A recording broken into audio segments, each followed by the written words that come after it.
Jueves 18 de abril, 1 de la tarde, 28 grados a esta hora. Se espera una máxima veraniega de 31 grados. Comenzamos 24 tarde en la comuna de Maipú, porque dos familias fueron víctimas de violentos asaltos. Estaban al interior de sus casas cuando una banda ingresó con pistolas y los amenazó. Sofía Carrizo tiene los detalles. Sofía, buenas tardes.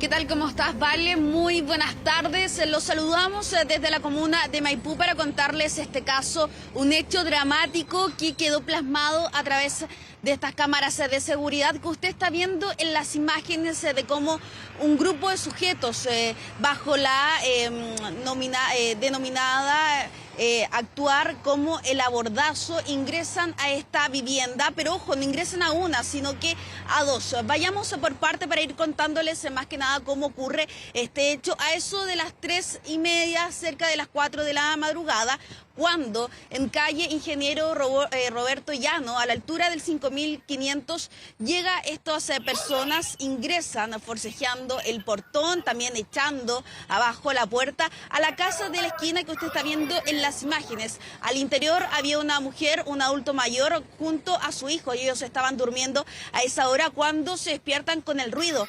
Y al momento de levantarse se percatan que estaban todas estas personas al interior de la vivienda. Estamos hablando, como yo les comentaba, entre 8 a 9 sujetos. Ellos se los intimidan, ingresan con armas y también con otro tipo de elementos. Los obligan a ingresar a una de las habitaciones donde le exigían dinero en efectivo. Ellos decían que ellos no tenían y ellos aún así se fueron distribuyendo porque esta casa de un primer piso es bastante amplia y ellos ahí, como Pedro por su casa, se dieron el lujo de revisar donde quisieran cada rincón de ese inmueble. Aproximadamente 20 minutos estuvieron estos sujetos al interior de esta casa buscando dinero y debido a que no le encontraron, al hijo de esta mujer lo obligaron a entregar las tarjetas de los bancos, también la clave para ahí poder sacar efectivo. Bueno, un hecho que fue bastante largo, decía la víctima, y que también ocurría de manera paralela en la casa subsiguiente. No era una, sino que eran dos. En ese inmueble también ingresaron estos sujetos, golpearon a dos personas, sacaron objetos, al igual que el de la primera casa. Sacaron, por ejemplo, electrodomésticos, televisores. Y en esa casa, en la primera, la que está viendo en las imágenes, ahí estos sujetos intentaron sacar el automóvil. No lo pudieron hacer debido a que este mantenía un cortacorriente, pero se puede apreciar de cómo echaban las cosas arriba de este automóvil para poder arrancar, donde finalmente no pudieron debido a que este mantenía un cortacorrientes. Bueno, de la otra casa hay que destacar que de ahí sí sacaron el automóvil y también objetos tecnológicos. Bueno, antes de dar el detalle, porque hubo y hay 3 personas detenidas, hablemos y revisemos el detalle del relato de las víctimas y también de los vecinos para ir más o menos ordenando toda esta historia. Pasemos a revisar. Sí, yo decía, ¿cuándo va a terminar esto? Y yo decía, ¿cómo nadie de los vecinos se iba a dar cuenta cuando los gallos, mi hijo gritaba? Pues, y había uno que le decía, no hables, le decía, quédate callado, o querés que le dispare, y le ponía la pistola, o querés que le dispare a tu mamá. Y yo estaba tranquila porque que sea lo que Dios quiera, no. Yo sentí un disparo y yo me quedé acá porque dije no voy a salir porque imagínate me llega un disparo a mí. Y seguramente, me imagino que porque había una camioneta blanca que fue la que se llevaron la grúa y ahí estaban los gallos, pues, y los carabineros se demoraron 7, 8 minutos más, no se demoraron en llegar porque un vecino los llamó por teléfono. En realidad da temor por el tema de que ¿qué hace uno si sale acá y se enfrenta con uno de los tipos? Esto está pasando muy seguido ya en el sector. Tenemos temor. Tenemos mucho temor. Claro, lamentablemente no es un hecho aislado lo que se vivió en horas de esta madrugada ahí en la Villa San Francisco. Pero ¿por qué los vecinos hablan de disparos? Ponga atención con este relato porque al momento de estos sujetos ir subiendo distintos electrodomésticos, ojo, se querían llevar televisores, microondas, hornos, zapatillas, entre otros. Ahí fue alertado personal policial por parte de un vecino en torno a todo este hecho y llegan, tal como lo escuchábamos, un par de minutos después.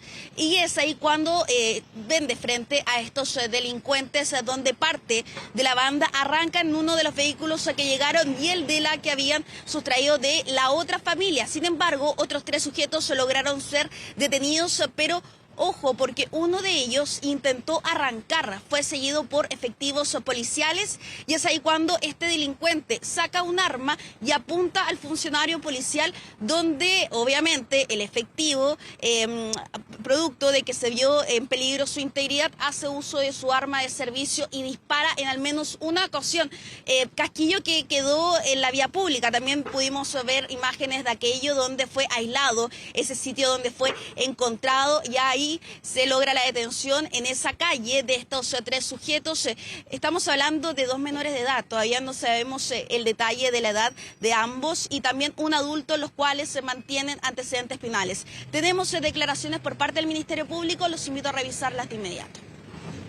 Pasarán a control de la detención esta tarde y se solicitarán a su respecto las máximas medidas cautelares como prisión preventiva respecto al mayor e internación provisoria respecto a los menores de edad, como también poder hacer un perfilamiento de las víctimas que han sido, digámoslo así, afectadas por un delito tan grave como el robo en lugar habitado, más bien dicho, un robo con intimidación dentro de un lugar habitado. Claro, ahí lo escuchábamos, se va a solicitar las máximas cautelares a estas 3 personas detenidas. Se están realizando obviamente las diligencias por parte del OS9 de Carabineros para dar con el paradero del resto de la banda, y obviamente vamos a estar atentos a este control de detención que se va a realizar a horas de esta tarde, donde estas personas interrumpen el lugar más preciado e íntimo de cualquier persona, que es su domicilio. Bueno, hecho de terror que ocurre en ese sector de la comuna de Maipú, pero comentarles que lamentablemente no es la única situación que ocurrió en esta comuna del sector poniente de la región metropolitana, porque justamente nosotros nos encontramos a 10 minutos de ese lugar, en Camino Melipilla, entre Cerro Sombrero con el yacimiento, porque déjenme contarles que ocurrió aquí un fatal accidente donde un niño de tan solo 3 años resultó fallecido. Esto ocurre a horas de esta mañana también, a eso de las 9 de la mañana, cuando una camioneta, la cual también hemos podido ver en las imágenes, iba transitando por Camino Melipilla hacia el poniente. El conductor, de acuerdo a la información que nos ha entregado Carabineros de manera preliminar, iba a alta velocidad. Él tenía su celular justamente en estos sensores, por así decirlo, para mantenerlo ahí, y se le habría caído. En esta caída, el conductor se agacha para recoger el celular en el suelo del automóvil, y es ahí cuando impacta al vehículo particular que iba en segunda fila. Hay que destacar que esta camioneta iba en tercera fila, impacta a este vehículo particular que iba en segunda fila, iba lento. Eso es lo más grave, iba lento, y producto de este mismo impacto, este vehículo sale, gira y choca en la parte trasera del bus del sistema red del transporte público que estaba acá en el paradero. Justamente acá hay un paradero donde él estaba detenido, el conductor de este bus, subiendo y bajando pasajeros, donde lamentablemente las personas que iban al interior del vehículo particular era este niño de 3 años quien pierde la vida, iba al lado su hermano de 8 años y el conductor, su padre, quien se encuentra grave en riesgo vital en el Hospital del Carmen. Un hecho lamentable donde nosotros obviamente mandamos las condolencias a la familia, donde el conductor de la camioneta se mantiene detenido y fue derivado a la 25 Comisaría de Maipú. Vamos a despedir este informe policial con lo que les comentábamos anteriormente de este turbazo que se registra a horas de esta madrugada en otro sector de la comuna de Maipú, ahí en Ingeniero Roberto Llano, donde estos sujetos ingresan a 2 inmuebles, sacan objetos, ingresan intimidando, golpeando a las personas al interior de estas casas. Cuando querían arrancar, llega personal de Carabineros, uno de ellos apunta al efectivo policial y obviamente este funcionario, al momento de ver que estaba siendo apuntado por un arma, él hace uso de su arma de servicio y les dispara. No le generó lesiones, pero esto al menos se logró con la detención y también la incautación de esta arma, que era de tipo fogueo, y obviamente se estaba realizando las diligencias, empadronamiento de testigos, revisión de cámaras de seguridad, viendo también evidencia que hayan dejado estas personas al interior de las casas, porque nosotros tuvimos la oportunidad de ingresar a una de ellas, ¿vale? Y la casa estaba completamente dada vuelta. Estas personas se dieron el lujo de revisar cajón por cajón buscando dinero, aproximadamente 20 minutos, un poco más de 15 minutos, decía la víctima, que estuvieron estas personas al interior de su casa, donde obviamente ella estaba muy afectada. Hablamos con ella, le agradecemos obviamente el relato, pero ella decía que estaba en completo estado de choque y obviamente esperamos las diligencias por parte de Carabineros para que se pueda dar con el paradero del resto de la banda. Quienes dan cuenta de lo que tú nos relatas, Sofía, justamente cómo ingresan estos delincuentes y atacan la casa buscando lo que ellos querían, ¿no? Para llevarse ahí un botín y cómo dejan, se ve el nivel de violencia. Te agradecemos la información desde Maipú, pero ahora continuamos en noticias policiales y nos vamos a otro punto, porque una mujer fue asesinada de un disparo frente a sus 2 hijos y a su pareja, esto en Viña del Mar. Según los primeros antecedentes, la madre habría intentado proteger a sus hijos. Hans Christensen nos cuenta más a esta hora. Hans, buenas tardes.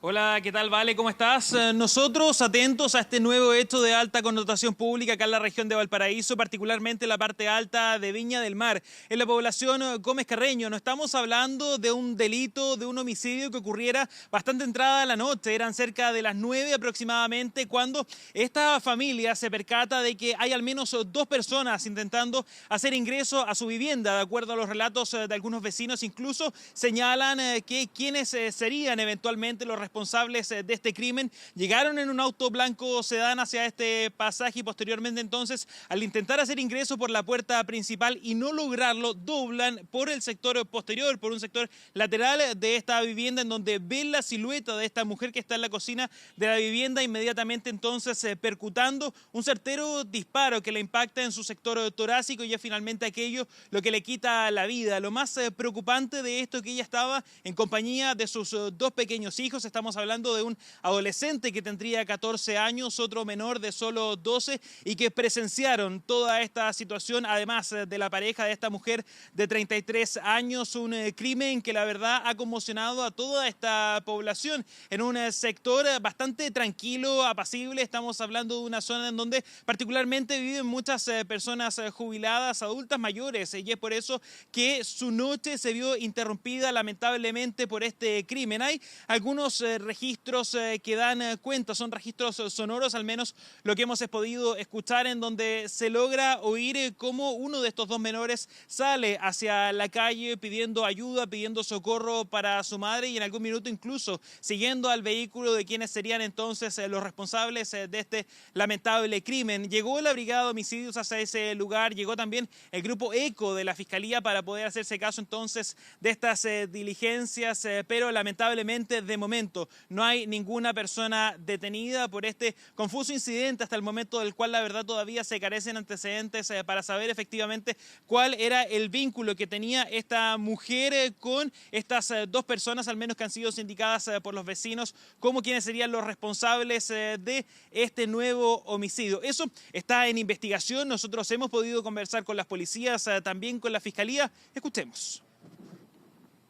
Los antecedentes muy preliminares dan cuenta efectivamente de la llegada de terceras personas hasta el inmueble donde se encontraba el grupo familiar y justamente lo que estamos tratando de establecer es el móvil por el cual estas personas habrían llegado al lugar y habrían percutado estos disparos. Y en el sector de la cocina ven una silueta procediendo a disparar en una oportunidad a la víctima que se encontraba resguardando a sus 2 hijos menores de edad que se encontraban ahí en el sector.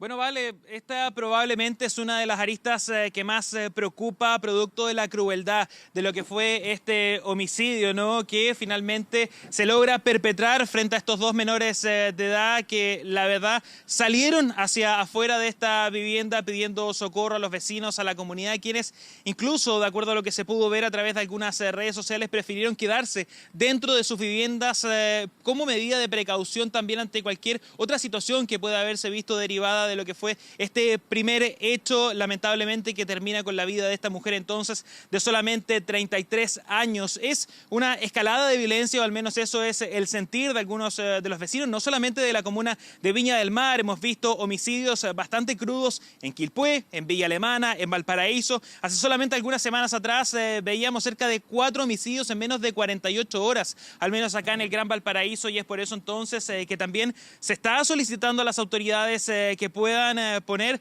de alguna forma mayor complejidad también en estos sectores rojos, como hemos podido ir viendo entonces con esta crecida o al menos hechos de violencia que no han dejado indiferente a ninguna persona. Tenemos algunas impresiones de vecinos que ninguno de ellos quiso mostrar su rostro por miedo a represalias, lo cual también da cuenta de este complejo panorama que ellos están viviendo durante las noches, porque dicen la verdad, después de las 6, 7 de la tarde, ahora que incluso oscurece más temprano, ellos inmediatamente se van hacia sus viviendas y no salen hasta el otro día. Escuchemos. Sentí los gritos, sentí que quebraban vidrio, los niños gritaban, después apareció un auto, se sintieron los balazos. Llegaron los niños gritando, pidiendo ayuda y gritos desgarradores.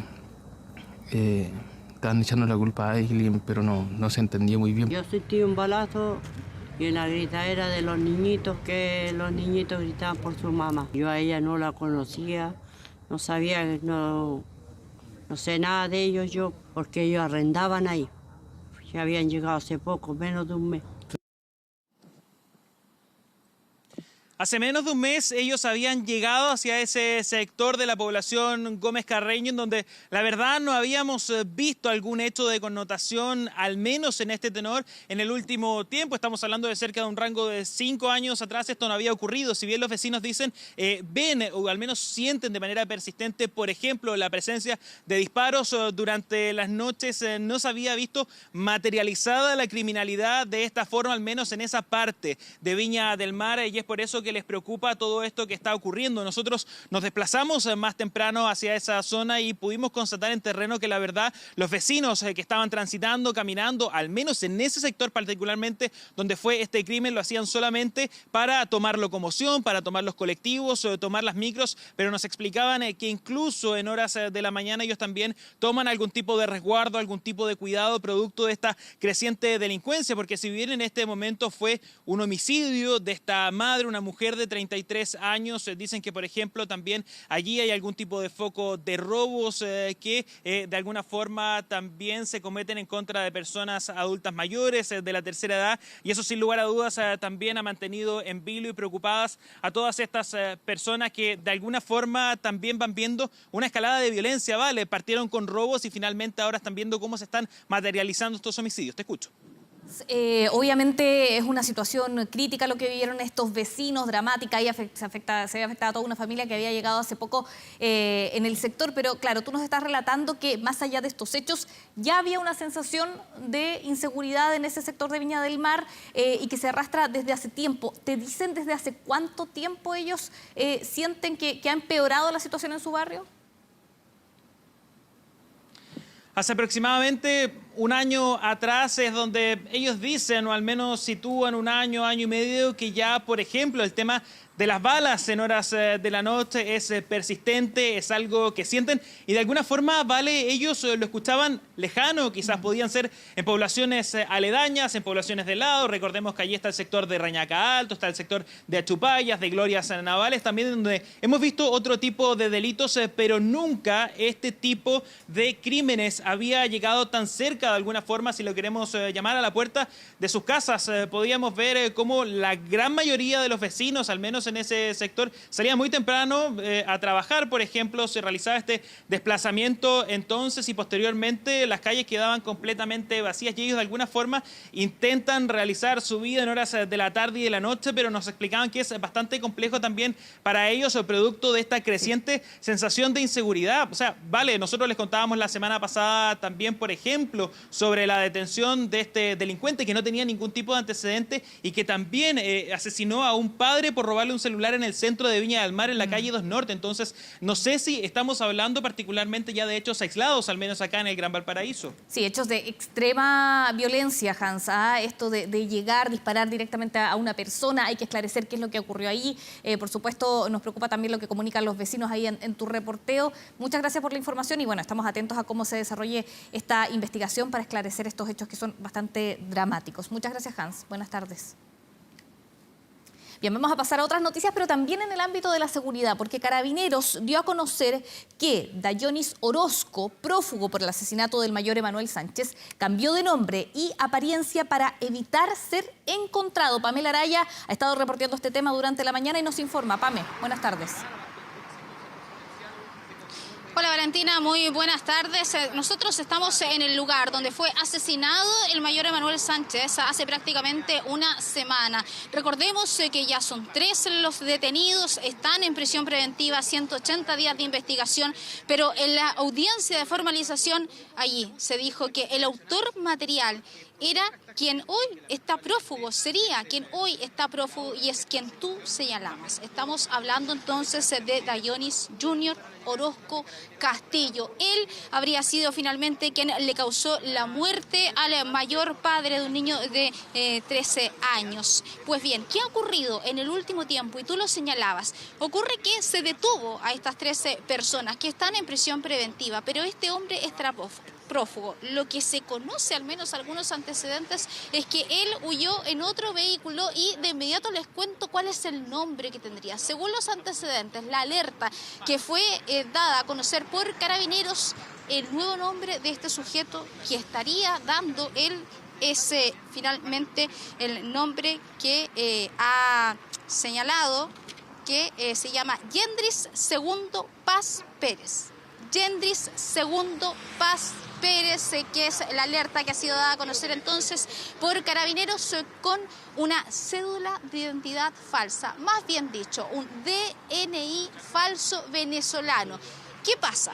También, según los antecedentes policiales, este hombre, que ingresó de forma irregular a nuestro país, fue detenido en 2 ocasiones por receptación. Esto en el año 2023. En la primera ocasión, él entregó su DNI venezolano con esta identidad que conocemos, que es Dayonis Orozco, y en la segunda ocasión, él presentó un DNI colombiano, pero con el mismo nombre. Pues bien, de acuerdo a todos los antecedentes que maneja la policía, entonces hoy este hombre se encontraría en nuestro país y estaría utilizando este nombre falso con un DNI venezolano falso, y además ha cambiado su apariencia física porque la foto que se estaba difundiendo, que tiene que ver con cómo se encontraba él, de acuerdo a los registros, es muy distinta a la fotografía actual. Él aparece completamente rasurado, con su cabeza calva, es muy distinto, así que atención con este nombre de Yendris Segundo Paz Pérez. Todo esto ocurre además en un día en que yo les decía, ha pasado una semana y les decía que estaba en el lugar donde fue asesinado el carabinero. ¿Por qué? Porque acá hoy se realizó una importante diligencia por parte de la Bocar de Carabineros. Se trató entonces de la reconstitución de trayectoria balística. Ese es el nombre que tiene este procedimiento que estamos revisando en imágenes y que tiene que ver con una especie de reconstitución de escena, pero ojo, cuando lleva ese nombre es cuando están los involucrados, cuando están los detenidos, se encuentra el fiscal, están todas las partes. En esta ocasión fue Carabineros de la Bocar quienes realizaron todos los análisis, midieron las trayectorias de las balas, dónde llegaron, quién disparó a quién presuntamente, cuáles fueron los movimientos que se hicieron. Por eso, hasta acá muy temprano llegaron entonces con los vehículos involucrados. Estamos hablando del Chevrolet Onix en el que se trasladaban estos delincuentes y además el vehículo del carabinero asesinado. Se instalaron allí, se cortó el tránsito y comenzaron entonces todas las mediciones realizadas por los funcionarios policiales. Incluso se simuló el momento exacto en que el carabinero es abatido con estos al menos 14 disparos que recibió por parte de uno de los delincuentes que nosotros ya les decíamos. Se trata de al menos el sospechoso que se ha dado a conocer según la investigación el autor material de Dayonis Orozco. Una situación que sigue impactando a los vecinos profundamente. Dicen que el barrio es inseguro, pero ellos siguen recordando lo que ocurrió esa noche, cuando escucharon los disparos, cuando vieron finalmente lo que había ocurrido con el carabinero y los escuchamos. Resulta de que sentí los balazos, entre 10 y 14 balazos. Pero yo te digo que como nosotros no tenemos la costumbre, pensamos, le dije a la clienta, puede ser juegos artificiales, porque aquí también tiran juegos artificiales, al sector de atrás. Entonces me quedé conversando, pero cuando ya sentí las bombas me vine a mirar y ya el carabinero se lo habían llevado porque iba pasando una ambulancia, solo, que era un tremendo caballero, y lo estaban tratando de reanimar los bomberos. Ya todavía no llegaba Carabinero y no llegaba la otra ambulancia.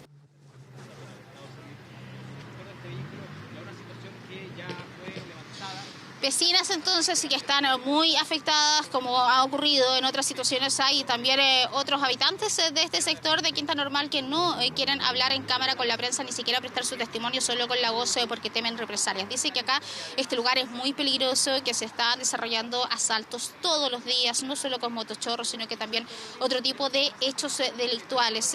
Son peritajes entonces que por supuesto son puestos a disposición de todas las indagatorias que está llevando a cabo la Fiscalía para poder esclarecer con más detalles aún lo que ocurrió con este trágico crimen hacia el mayor Emanuel Sánchez. Para cerrar, Valentina, recordar entonces que el sospechoso de ser el autor material del crimen del carabinero estaría en nuestro país, se encuentra prófugo, pero Carabineros levantó una alerta, estaría usando un DNI venezolano falso con la siguiente identidad: Yendris Segundo Paz Pérez es el nombre que estaría usando entonces, y está siendo intensamente buscado por la policía. Sí, esperamos que avance la investigación, que se pueda encontrar a esta persona que está prófuga de la justicia. Pame, muchas gracias por todo el despacho desde Quinta Normal. Buenas tardes.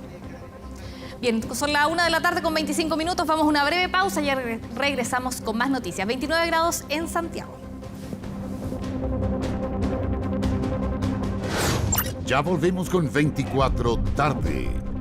Con el auspicio... Venezuela aceptó un vuelo para expulsar a 150 migrantes que permanecen en nuestro país de manera ilegal. Según se señaló, la repatriación de los ciudadanos venezolanos será la primera semana de mayo. Dani Linares nos cuenta. Dani, buenas tardes.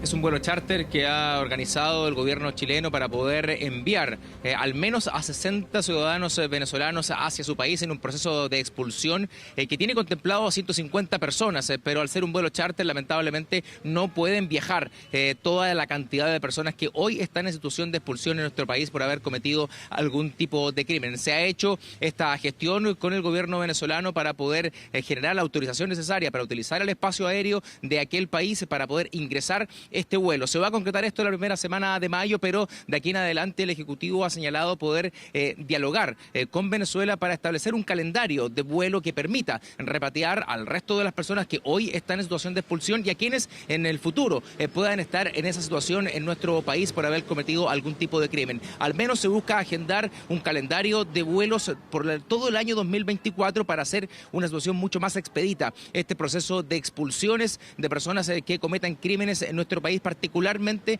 con el gobierno venezolano. Son las conversaciones que se están llevando a cabo en medio de esta actividad que es multilateral, que involucra a otros países de la región para conversar sobre el crimen organizado, buscar colaboración, cooperación entre los países en esta materia en particular, poder entregar información por sujetos de interés, personas que hayan cometido crímenes fuera de las fronteras de un país, o también fortalecer las propias fronteras de cada uno de los territorios del Cono Sur para poder hacer frente al crimen organizado que ha cambiado de plano la criminalidad en nuestro país, al menos desde los últimos 5 años, con delitos que antiguamente no sucedían en nuestro territorio, pero que hoy están siendo parte del día a día de lo que investiga el Ministerio Público. Vamos a revisar declaraciones del subsecretario del Interior en esta materia, con este acuerdo ya al menos del primer vuelo para la primera semana de mayo de 60 personas que están hoy en situación de expulsión hacia Venezuela. Hemos recibido por vía diplomática una respuesta del Ministerio de Relaciones del Gobierno de Venezuela aceptando un vuelo para el proceso de expulsiones durante la primera semana de mayo. Nosotros hemos hecho una solicitud inicial de autorización para expulsar 150 ciudadanos. Hemos tenido autorización de un primer vuelo. Los vuelos charter normalmente tienen capacidad para 60, por eso es que queremos acordar un plan de vuelos que tenga itinerarios, tenga fecha, de manera de poder concordar y coordinar todas las acciones necesarias.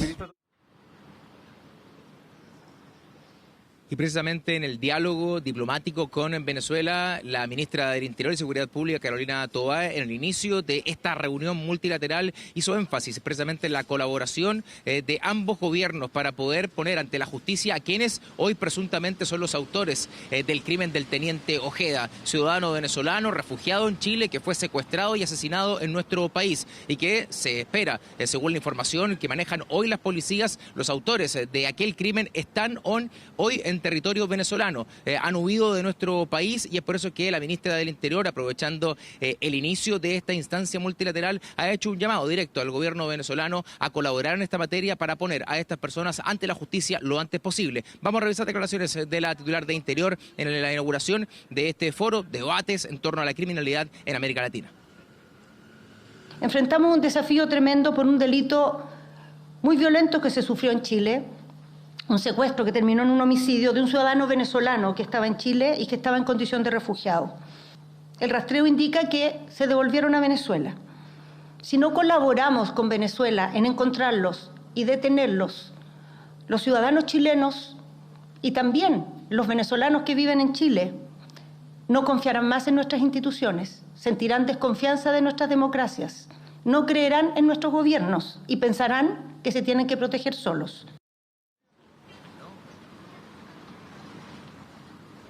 Las declaraciones de la ministra del Interior en la inauguración de este foro en la que han participado todos los integrantes del más alto nivel en materia de seguridad y criminalidad de los países del Cono Sur y que están siendo parte de este debate de cómo fortalecer nuestras fronteras, cómo poder entregar información en torno al control de armas, control de drogas y también compartir datos respecto a sujetos de interés o a quienes cometan crímenes fuera de las fronteras de cada uno de los territorios. Fue el llamado también del presidente de la República en el inicio de esta jornada de trabajo que se espera culmina eso de las 5 de la tarde, señalando que la colaboración internacional es importante para hacer frente al crimen organizado, incluso cuando hay voces internas, dice el presidente, que llaman a no colaborar ni cooperar con los países de la región. Esto en alusión a la solicitud que se había presentado en la Contraloría General de la República para la legalidad del convenio policial establecido por Chile y Venezuela, el cual fue declarado legal por parte de la Contraloría General de la República en la jornada de hoy. Vamos a revisar declaraciones del presidente de la República.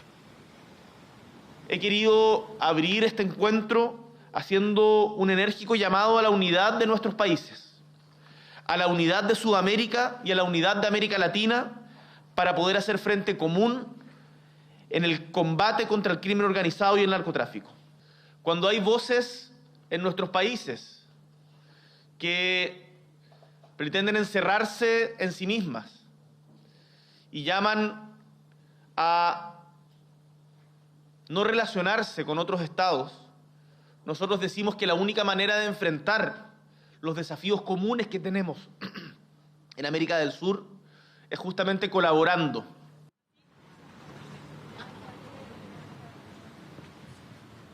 Fue debate de la política interna en nuestro país en las últimas jornadas respecto a romper o no relaciones diplomáticas con Venezuela. El gobierno chileno ha señalado que mantener esas relaciones diplomáticas permite poder tener frutos en torno a investigaciones judiciales hoy abiertas, lo que ocurre con el caso del teniente Ojeda, o bien los procesos de expulsión que ya finalmente han tenido una respuesta satisfactoria desde el gobierno venezolano autorizando este vuelo para la primera semana de mayo. Un encuentro que debiese terminar con un punto de prensa del canciller chileno, además del subsecretario del Interior, Manuel Monsalve, a eso de las 5 de la tarde. Al término de la jornada, los representantes de todos los países miembros, algunos se irán directamente al aeropuerto y otros esperarán a la noche para retornar a sus países. Sí, una importante reunión, Dani, porque el crimen organizado afecta a toda la región de América Latina. Muchas gracias por el informe desde el centro de Santiago. Buenas tardes.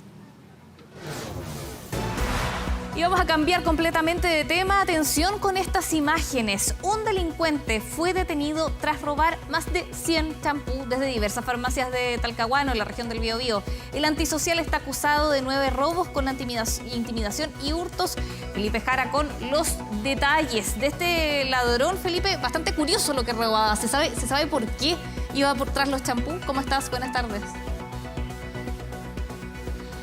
Hola, ¿cómo están? Muy buenas tardes. Y sí, por lo mismo, fue denominado como el ladrón del champú. Se trata de un conocido delincuente de la comuna de Talcahuano y que precisamente tenía como su principal objetivo, su principal blanco, farmacias. Y fíjense que siempre de la misma cadena y siempre del mismo sector. Este sujeto, estamos viendo imágenes de apoyo que muestran las cámaras de seguridad, cómo actuaba este sujeto, este delincuente, que de hecho tenía un perfil bastante claro. Se trataba de un sujeto que entraba siempre a las mismas farmacias, siempre a robar los mismos productos de belleza para el cabello y champús, evidentemente, que siempre lo hacía solo. En contadas oportunidades lo hizo acompañado, pero principalmente lo hacía solo, ya debido a la reiteración de sus delitos. Su vestimenta y sus características ya eran conocidas por las víctimas y además siempre con el mismo modus operandi. Este sujeto entraba caminando a la farmacia con un bolso, se acercaba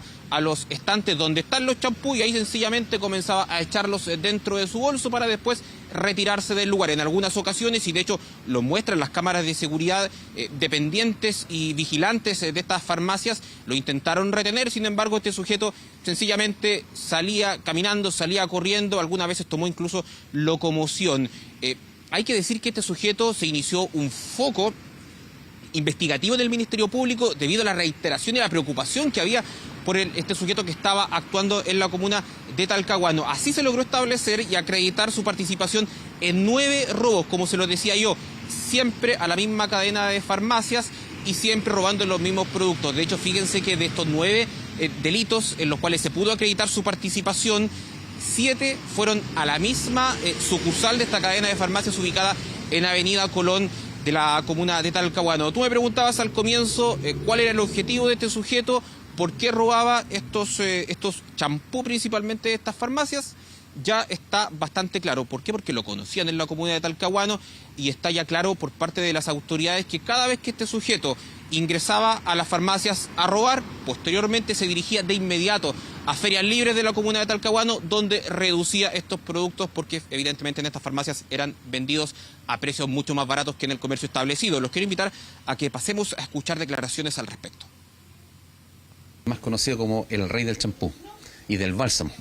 Entra a la farmacia, roba, con su bolsa, a veces viene acompañado. Una de las últimas veces que estuvo acá en Talcahuano vino con bolso con 6 personas, arrasó, y sacan cuchillo, todo, y se van. Parecían como unos especialistas porque aprovechaban cuando los guardias, nosotros aquí estamos ocupados, siempre hay un guardia nada más. Y así, me imagino que se le complica.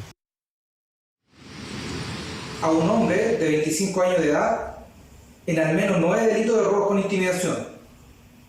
Este sujeto ingresaba principalmente a farmacias de la comuna de Talcahuano y utilizando la intimidación hacia sus dependientes y guardias de seguridad, sustraía especies, las cuales reducía en comercios informales. Entre champú y otros productos para el cabello, además de otros mercadería y productos que las farmacias tenían para la venta, luego las acopiaba en bolsa u otros objetos los cuales él portaba, y en el momento que hacía abandono intimidaba a los guardias de seguridad, a los locatarios. Sí, este sujeto fue identificado como Bernardo Escobar Pascal, de 25 años, se lo decía yo. Gracias a este foco investigativo, la Policía de Investigaciones lo pudo detener y lo pudo poner a disposición de la justicia. Resulta un dato importante que fíjense que para poder llegar a este sujeto resultó relevante los datos de una aplicación de traslado de pasajeros. Fíjense que en uno de estos delitos este sujeto solicitó para trasladarse un vehículo de una aplicación.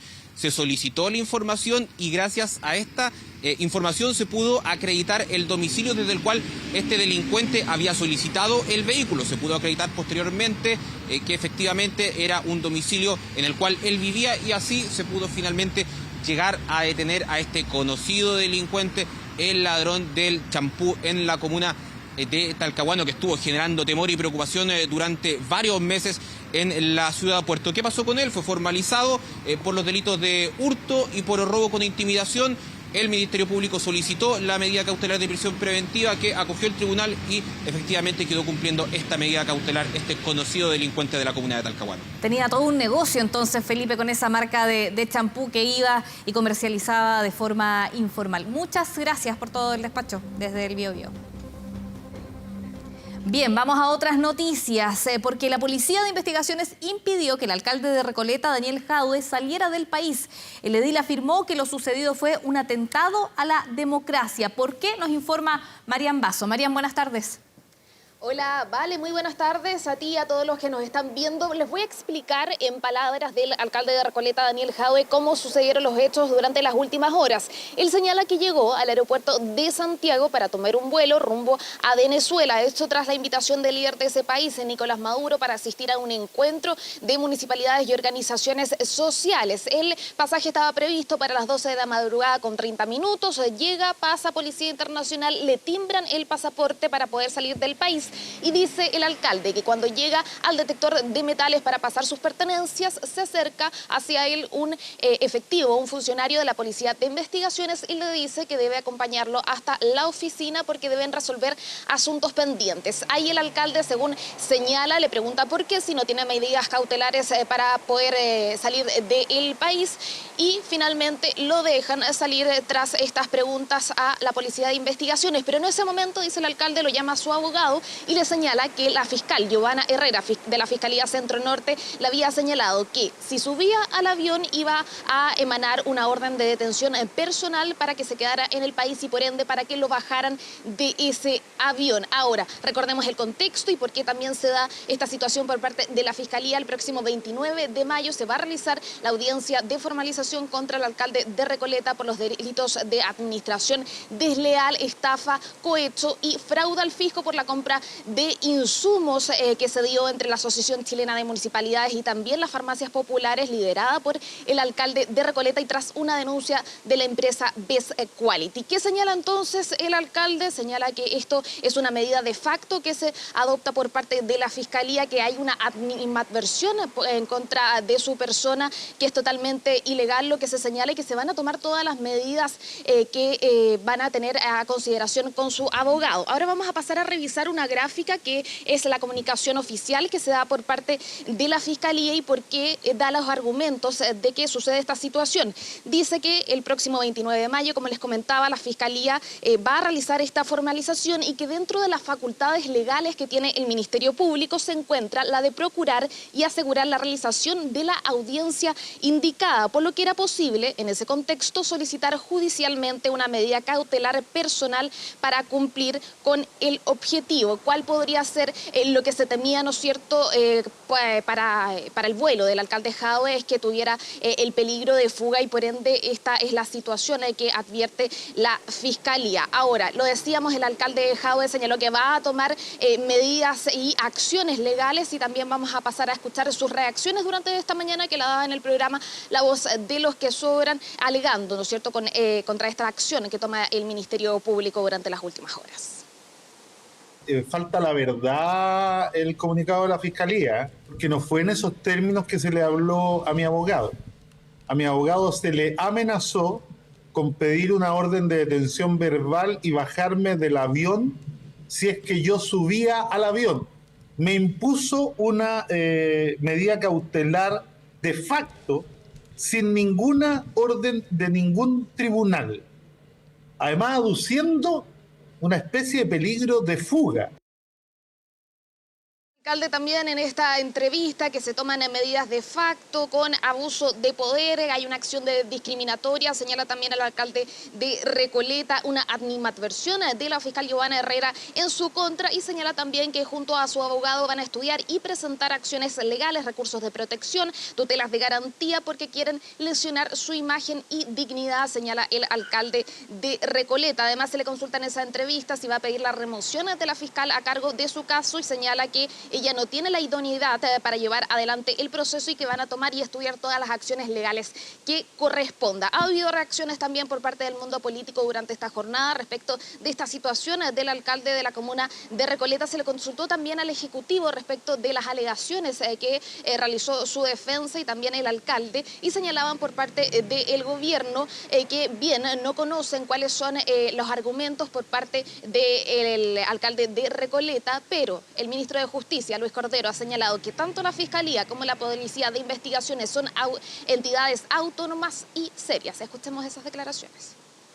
No lo sé, entiendo que es su versión, pero en Chile el Ministerio Público y los tribunales funcionan de modo independiente. Que entiendo que él hace una comunicación diciendo que fue amenazado. Yo no sé si simplemente yo estaría a la versión del Ministerio Público. Solo puedo decir que el Ministerio Público y el Poder Judicial son dos instituciones autónomas y serias. Sí, ministro de Justicia, que se ha referido a esta materia, también el subsecretario del Interior, Manuel Monsalve, señalando que los argumentos y el detalle los tiene que entregar el Ministerio Público, la fiscal Giovanna Herrera en este caso, pero aludiendo también que tanto el Ministerio Público como la Policía de Investigaciones son autoridades serias. Se va a esperar entonces cuáles van a ser las acciones legales que va a entregar el alcalde de Recoleta, Daniel Jadwe, porque también señalaba que se le había enviado a la fiscal tanto el pasaje de ida y de vuelta como la invitación que se había realizado por parte del líder venezolano Nicolás Maduro, y por ende ellos aducían que esa parte lesiona su dignidad y también sus derechos y garantías constitucionales al no dejarlo viajar cuando no tenía medidas cautelares. Todo esto vale en el marco de lo que va a suceder en unas semanas más, 29 de mayo, donde se apresta a la Fiscalía a realizar todos sus cargos y esta formalización por estos 4 delitos que comentábamos en contra del alcalde de Recoleta, Daniel Jadwe. Marian Basso, muchas gracias por toda la información. Buenas tardes. Nos vemos, buenas tardes. Son las 13:52. Vamos a una pausa, pero al regreso todas las noticias internacionales con Andrea Aguilar. No se vayan.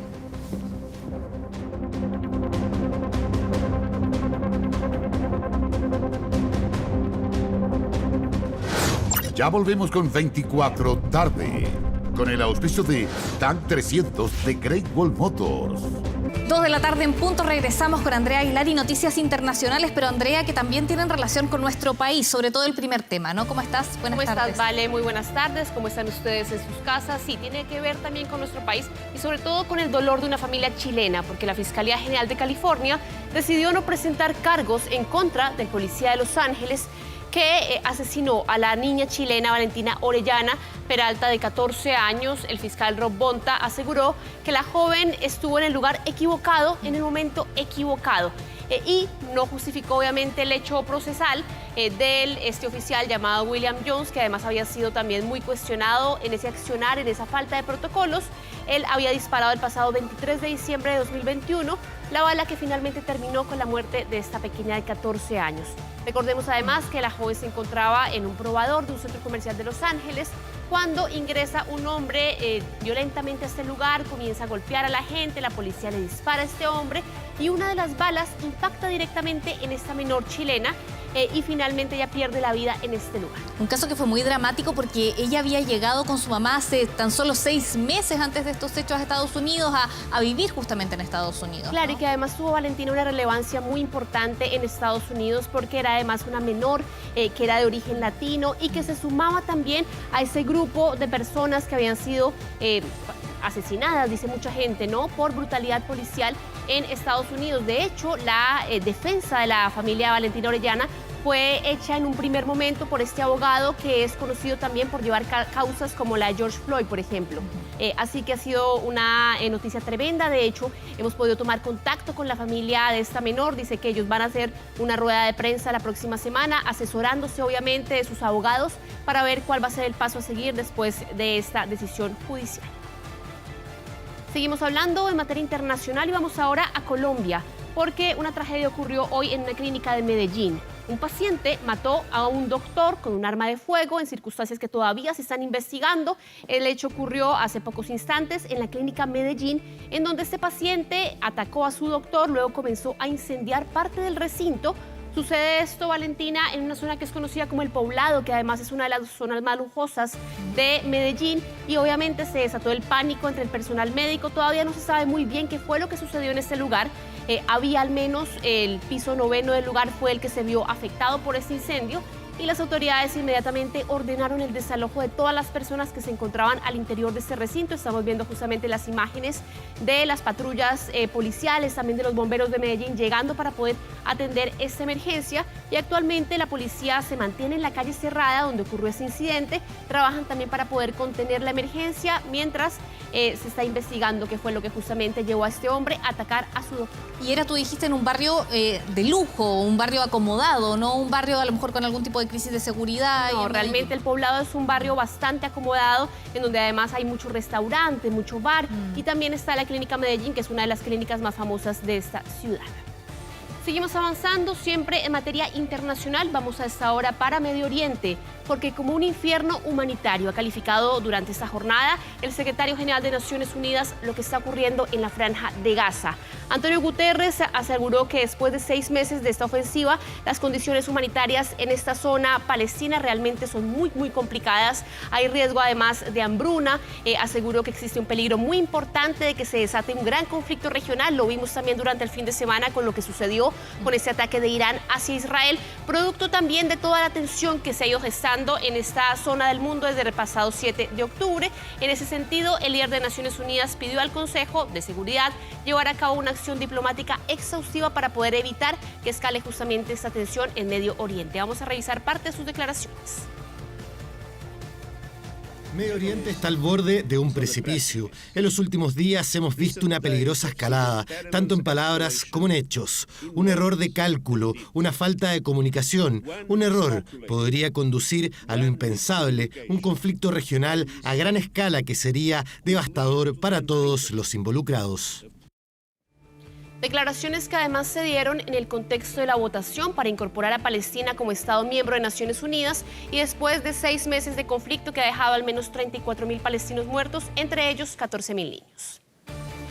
Seguimos avanzando en materia internacional. Veamos ahora lo que pasa del otro lado de la cordillera, pero también tiene que ver con Estados Unidos, porque el presidente de Argentina, Javier Milei, fue elegido como una de las 100 personas más influyentes del mundo. Esto a propósito de lo que hace la revista Time en Estados Unidos. Con esto, Milei se integra a esa sección de líderes mundiales, que recordemos también el presidente Gabriel Boric lo estuvo hace un par de años atrás, siendo catalogado en estos momentos Milei como un ícono mundial para la derecha. Y acá en esta edición, ¿es el único latino de esta edición, Javier Milei, entre los más influyentes? El único latinoamericano, el único líder además. Aseguran que el presidente de 53 años ha perdido poco tiempo para implementar también lo que es su terapia de shock. La noticia fue celebrada obviamente por el mandatario argentino en sus cuentas de redes sociales. Lo describió como un fenómeno barrial, y la revista también destacó a Yulia Navalnaya, recordemos la viuda de Alexei Navalny, disidente ruso que fue encarcelado por el gobierno de Putin y que finalmente terminó falleciendo en circunstancias muy sospechosas. Sin embargo, esta nominación de Milei y ser el único líder latinoamericano realmente le empieza a dar y abrir un espacio en el mundo que él ha ido sumando también.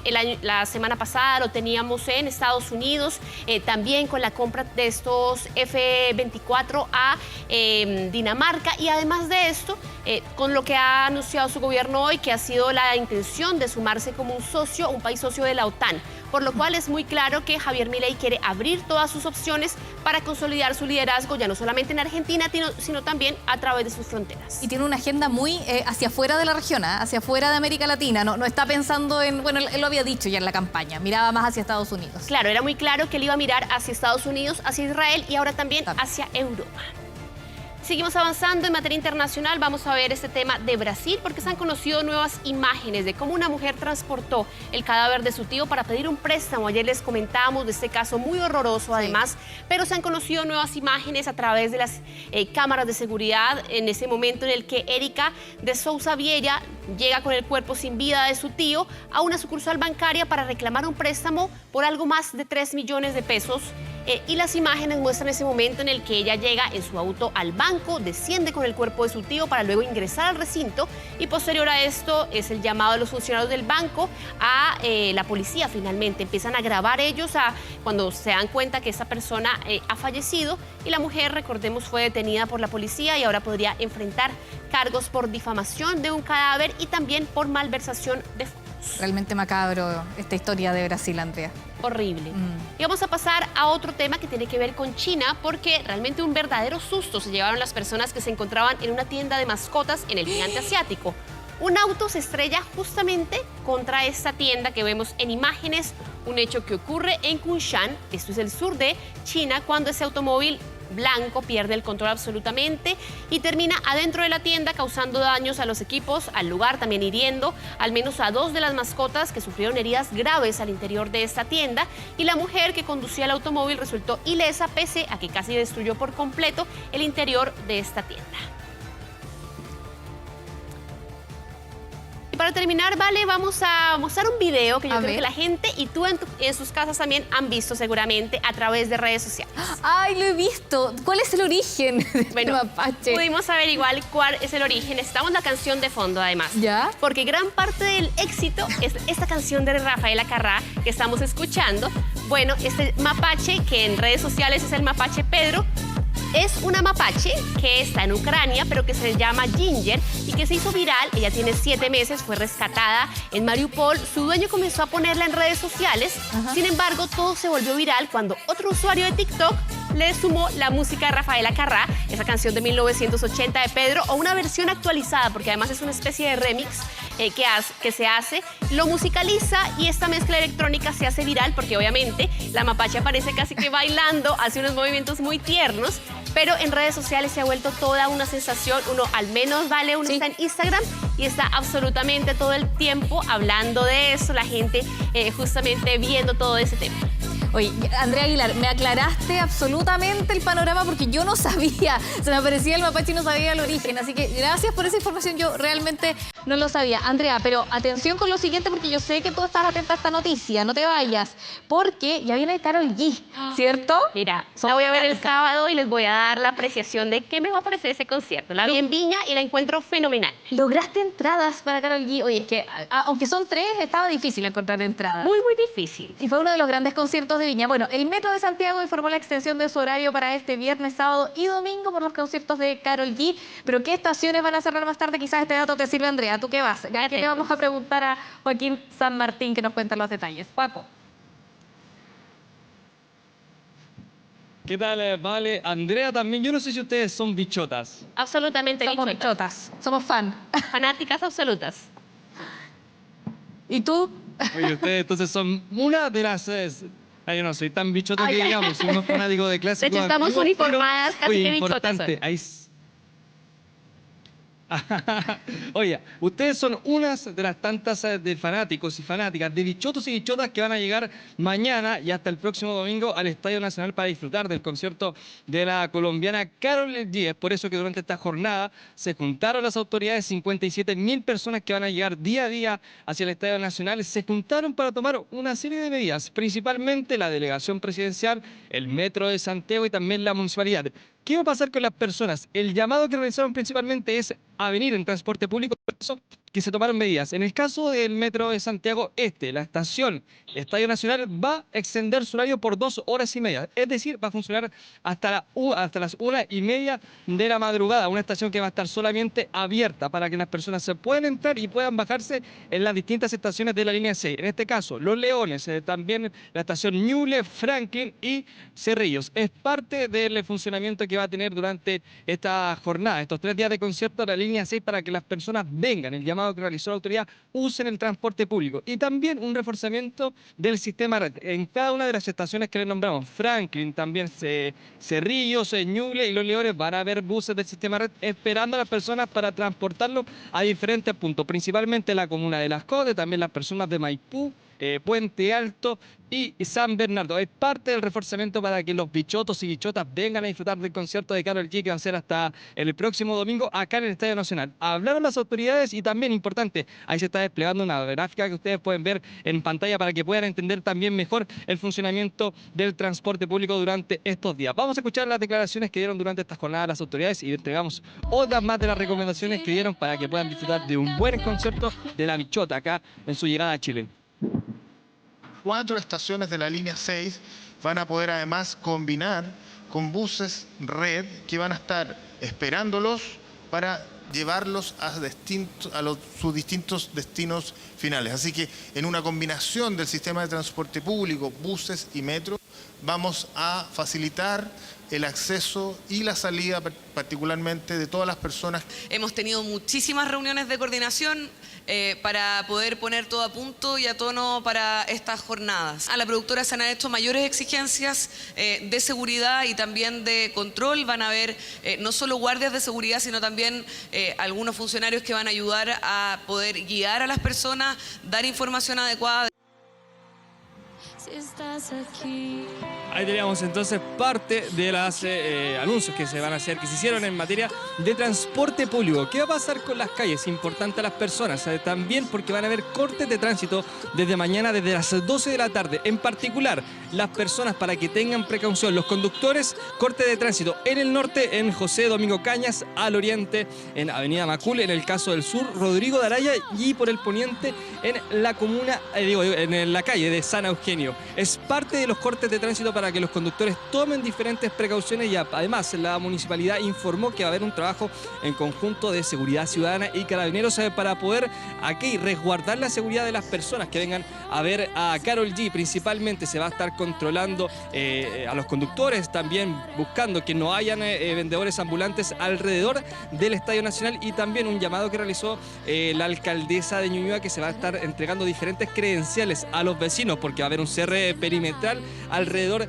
del Estadio Nacional. Es parte de los diferentes anuncios de cara a lo que va a ser el concierto de la bichota, 3 días donde los fanáticos y fanáticas van a poder disfrutar de todos los éxitos de la colombiana Vale y Andrea. Sí, Joaquín, nos quedó claro entonces, Andrea. Muy útil esa información de Joaquín. Eso, los cortes de tránsito y el metro de Santiago, ¿no? Con extensión, eso es importante cuando hay eventos de esta magnitud en el Estadio Nacional. Gracias, Joaco. Buenas tardes. Oye, Andrea, ¿todo bien entonces para el sábado? Absolutamente lista, les contaré cómo me va. Eso, vamos a estar esperando tu reporte en redes sociales y aquí en 24 tarde para que nos cuentes cómo estuvo ese concierto. Gracias, Andrea. Que estén bien, buenas tardes. Bien, vamos a avanzar a otros temas en materia laboral. Le preguntamos, ¿tiene dudas de cómo se implementarán las 40 horas laborales a una semana que empiece la implementación de la ley que disminuirá la jornada laboral? Las autoridades resolvieron algunas dudas y le vamos a preguntar a José Ignacio Atenas, que nos cuenta más. Nacho. Así como están, muy buenas tardes. Claro, comienza ya la cuenta regresiva para la implementación de la ley de 40 horas. El próximo viernes 26 de abril se comienza ya a implementar esta nueva ley que tiene cambios en la jornada laboral de los trabajadores de nuestro país. La primera implementación será bajar de 45 a 44 horas y por supuesto hay una serie de dudas que han tratado de estar resolviendo tanto el Ministerio del Trabajo como de la Dirección del Trabajo con respecto, por ejemplo, a esta gradualidad, como les decía, que va a tener esta ley de 40 horas que comienza este viernes 26 de abril con la baja de 45 a 44, pero que, por ejemplo, para el año 2026 se espera que sea de 42 horas para ya en el año 2028 la ley entre completamente en vigencia y los trabajadores, las jornadas acá en nuestro país sean de 40 horas. Pero, por cierto, hay una serie de dudas respecto a, por ejemplo, cómo lo van a enfrentar algunas pymes, cómo lo van a enfrentar algunos sectores, porque varias dudas se generaron durante esta jornada en donde la ministra del Trabajo salió a aclarar estas preguntas que han estado surgiendo de distintos puntos del trabajo, como les comentaban, porque, por ejemplo, hay preocupación con lo que puede ocurrir en algunos casos con las remuneraciones, con algunos beneficios en lo que se pueda retroceder, y ahí la ministra es bastante enfática en decir que esta ley va solamente en beneficio de la calidad de vida de los trabajadores y que no se debe retroceder, por ejemplo, en los ingresos. También consultas que fueron surgiendo respecto a qué va a ocurrir con aquellas personas que realizan turnos, que tienen bonos que están implementados o que ya son parte del sueldo de algunas de estas personas, y están los temores de que puedan retroceder en esos beneficios. beneficios. También lo que va a ocurrir con algunas implementaciones dependiendo de los sectores, el cambio que hay en el artículo, en la ley, el artículo 22, bien digo, inciso número 2, en donde, por ejemplo, ahora solamente las gerencias y cargos de confianza van a poder tener este artículo. Una serie de dudas que han estado tratando de resolver en las últimas jornadas ya en esta cuenta regresiva para que comience a implementarse la ley de 40 horas. Tenemos declaraciones de las autoridades y esto fue justamente parte de las dudas que intentaron aclarar durante esta mañana. Dos hipótesis que mantiene la ley a la hora de trabajadores y trabajadoras excluidos de jornada laboral, ¿cierto? Son aquellos trabajadores gerentes de confianza que ejercen facultades de administración y de dirección al interior de las empresas, y por otro lado todos aquellos trabajadores y trabajadoras que sin fiscalización superior inmediata lo hacen en función de la naturaleza de las funciones. Simplemente para que efectivamente las personas tengan una hora al día libre, una hora al día menos de jornada laboral. Aquellos que están pensando unilateralmente en disminuir esto en minutos van a tener que buscar una solución de acuerdo a la ley y a lo que el dictamen establece. Una hora al día. Ahí veíamos entonces algunas dudas que han estado aclarando desde el Ministerio del Trabajo para tratar de implementar de la mejor manera esta ley de 40 horas y que por supuesto vaya en beneficio de los trabajadores y también en la calidad de vida, que es uno de los principales focos que aseguran desde el gobierno tiene la implementación de esta nueva ley. Pero ya hay empresas que han estado implementándola, hay algunas que se han adelantado, que tienen incluso este sello de 40 horas. Conversamos con ellos también, conversamos con un caso en particular de una empresa que nos comentaba de la implementación ya hace algunos años de esta ley de 40 horas, cómo fue el proceso, que por supuesto para muchos sectores no va a ser muy fácil, principalmente los que tienen relación con los servicios, pero que por supuesto nos decían desde esta empresa ha cambiado la calidad de vida e incluso la producción de quienes trabajan en este lugar. Tenemos declaraciones justamente de esta empresa que ya está con las 40 horas. Tomamos la decisión entre septiembre y noviembre del 2019 y implementamos las 40 horas. Bastante rápido de implementación, el equipo humano lo entendió rápidamente, contentos además, y naturalmente vimos al día siguiente, o sea, el efecto fue inmediato. Cambios en la jornada laboral entonces que se comenzarán a implementar este viernes 26 de abril y que ya comienza con esta gradualidad que se espera que al 2026 vamos a 42 horas y ya en el 2028 se esté en la totalidad de esta entrada en vigencia de la ley de 40 horas, en donde por supuesto van a haber cambios en la mayoría o en gran parte de quienes trabajan en nuestro país. Cambian algunos, por ejemplo, lo que tiene relación con las gerencias, que van a ser los únicos con el artículo 22, pero por supuesto son implementaciones que se van a ir dando de manera gradual y al que estar muy pendientes a cómo se desarrollan los acuerdos que también se pueden llegar entre empresas y trabajadores. Gracias, Nacho, por la información. Buenas tardes. Son las 14 horas con 19 minutos. Vamos a un resumen de noticias. Desde el gobierno confirmaron que Venezuela aceptó un vuelo para expulsar a 150 migrantes que permanecen en nuestro país de manera ilegal. Según se reportó, la repatriación de los ciudadanos venezolanos será la primera semana de mayo. Hemos recibido por vía diplomática una respuesta del Ministerio de Relaciones del Gobierno de Venezuela aceptando un vuelo para el proceso de expulsiones durante la primera semana de mayo. Un niño de solo 3 años murió a raíz de un accidente de tránsito en camino a Melipilla, en la comuna de Maipú. La colisión entre una camioneta, un auto y un bus del sistema Red también dejó en riesgo vital al padre del menor. Resultaron, ¿no es cierto?, gravemente lesionados un adulto y 2 menores, de los cuales, ¿no es cierto?, un menor de 3 años. Hace pocos minutos el director del Hospital del Carmen me ha comunicado, ¿no es cierto?, el sensible fallecimiento de este menor producto de las lesiones graves. Una mujer fue asesinada de un disparo frente a sus 2 hijos y a su pareja en Viña del Mar. Según los primeros antecedentes, la madre, que se encontraba al interior de su casa, habría intentado proteger a su familia tras la llegada de desconocidos armados. Y en el sector de la cocina ven una silueta procediendo a disparar en una oportunidad a la víctima que se encontraba resguardando a sus 2 hijos menores de edad que se encontraban ahí en el sector, falleciendo lamentablemente. El Metro de Santiago informó la extensión de su horario hasta la 1:30 de la mañana para este viernes, sábado y domingo. ¿Por qué? Por los conciertos de la cantante Karol G. La estación Estadio Nacional estará abierta para el ingreso, mientras que las estaciones de Cerrillo, Franklin, Ñuble y Los Leones para la salida. Esas 4 estaciones de la línea 6 van a poder además combinar con buses red que van a estar esperándolos para llevarlos a sus distintos destinos finales. Bien, finalizamos 24 tarde con 31 grados en Santiago. Lo dejamos en compañía de la programación de TVN, pero la invitación es que se siga informando con nosotros a través de 24horas.cl y canal 24 horas. Que tengan una excelente tarde.